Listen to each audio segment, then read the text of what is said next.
Good afternoon, everybody. This is Dr. CJ. I sincerely hope that you're having a terrific Tuesday. I am taking time out today, taking a break from work and everything to process what this week really is, Holy Week. This Lent has been unparalleled to any Lent season I've ever experienced. And I recognize with everything going on in this world, it's sometimes hard to focus or center ourselves around the life, death, and resurrection of Jesus Christ. And so I was reminded by a friend of my first book, Discovering the True Love Within, Uncovering a Secret Never to Be Meant to Be Kept Unknown. And it was in reflecting on this book, because I hadn't read it in years, that I was reminded of a portion of the book that really depicts my discovery of the love of Christ in my life and understanding what his life, death, and resurrection means to me. So I just want to encourage you, just want to get on and encourage you guys and read this to you. Let it be a blessing to you in your heart and your lives. Just know that you are all in my heartfelt thoughts and prayers continually. May God continue to bless and keep us during this time. May we learn to love and lean on each other and support one another, and also keep Jesus at the center. So I'm going to read this portion to you. It's entitled, He Loves Me, This I Now Know. I could finally relate to the song, Jesus Loves Me, This I Know. Only it wasn't just the Bible that told me so, but he himself. My heart knew it to be true, and there was nothing anyone could do to change that. I was determined to reciprocate everything I received, which remained a continuous exchange of love that would continue even beyond death. To death do us part wasn't a part of our covenant vows.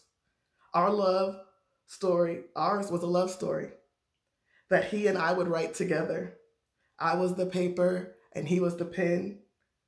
Each stroke stylistically illustrated my purpose, and each line became a testament to greatness wrapped in his divinity. Carefully taking his time to make every page convey the meaning he intended, it was a book no one could put down. I was in love with someone who made me happy, someone who made me free. My life now fulfilled, looking onward to a bright future, I now knew his love. Like the Clark sisters sang, he gave me nothing to lose, but all to gain. I felt I had gained more than I could carry alone. I was never meant to be held ransom inside, only to flow freely. The living water by which my tree was now planted allowed my deepest roots to drink, and the fruit that I bore was refined. Wisely allowing him to be my landscaper, he pruned everything to perfection. Calvary finally came to life. My mind goes back to the hills if I was there in the beginning, watching the ultimate depiction of love aside from the phenomenon we know to be the existence of man. I saw the nails in his hands and in his feet. I saw his insides seeping out of the wounds as he hung, trying to support his body. He died a slow death as his lungs collapsed, causing him to eventually suffocate. The thorn so deep in his head that it burned from his own sweat. The smell of death so gripping that my stomach turned in thought.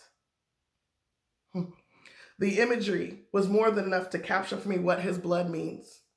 His sacrifice of blood, each drop, brought me closer to my discovery, closer to my love, closer to eternity. Without the sacrifice of blood, I would be dead, cast away from the love I was designed to discover, lost in the midst of darkness, no light to pursue. The law, a constant reminder that I never measured up, and I would forever be a slave to it. My Jesus was more bound than my imagery. As a slave to the law, I would have suffered until I too suffocated to death. You see, it was his love that lifted me out of where I had been. Love that carried me when my legs gave way. Love that poured out like blood so I can say, he loves me. God bless you.